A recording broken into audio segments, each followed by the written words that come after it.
স্পেনে বাংলাদেশ মিশনের কাছে কনসুলেট সেবা বৃদ্ধির দাবি বার্সেলোনার দূরভাষী বাঙালিদের। প্রয়াত রাষ্ট্রপতি জিয়াউর রহমানের ৭৭তম জন্মবার্ষিকী পালন করেছে ম্যানচেস্টার বিএনপি। স্পেনের বার্সেলোনায় মাদ্রিদস্থ বাংলাদেশ দূতাবাসের উদ্যোগে ও স্থানীয় কমিউনিটি নেতৃবৃন্দের সহযোগিতায় কনসুলেট সেবা প্রদান করা হয়েছে। তবে বার্সেলোনায় প্রতি ৩-৪ মাস অন্তর এই কনসুলেট সেবা প্রদান করা হলেও সেখানকার বাংলাদেশিদের দাবি প্রতি মাসে অন্তত একবার এই সেবা প্রদানের। বার্সেলোনায় স্থানীয় বাঙালিদের কনসুলেট সেবা সংক্রান্ত দাবি নিয়ে স্পেন থেকে বিস্তারিত জানাচ্ছেন আমাদের প্রতিনিধি শাহাদুল সুহেব।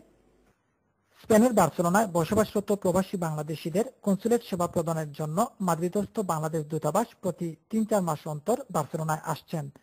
এই ধারাবাহিকতায় কনসুলেট সেবা প্রদানের লক্ষ্যে গত ২৬ জানুয়ারি দূতাবাসের ফার্স্ট সেক্রেটারি শাখাওয়াত হোসেনের নেতৃত্বে ৩ সদস্য বিশিষ্ট একটি দল বার্সেলোনায় আসে।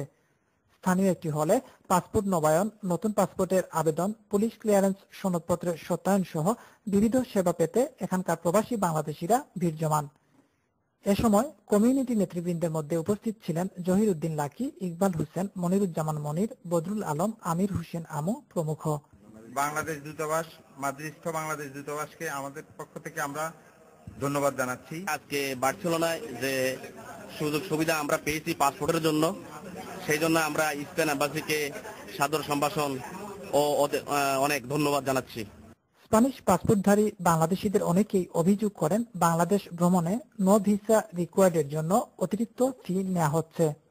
তো তাদের কথা ছিল যে no visa request for travel to Bangladesh, এটা এককালীনই পয়সা নিবে, পরে যতবার সে পাসপোর্ট একই নামে করবে আর ভিসার টাকা নিবে না।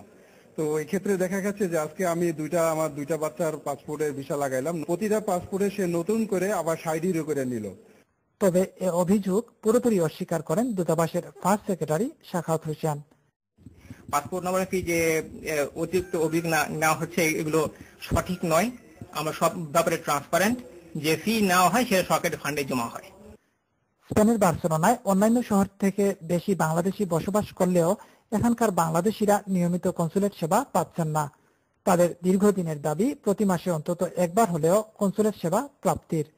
স্থানীয় বাংলাদেশিদের ধারণা, মাদ্রিদস্থ বাংলাদেশ দূতাবাস এমন পদক্ষেপ নিলে বার্সেলোনায় বসবাসরত প্রবাসী বাংলাদেশিরা উপকৃত হবেন।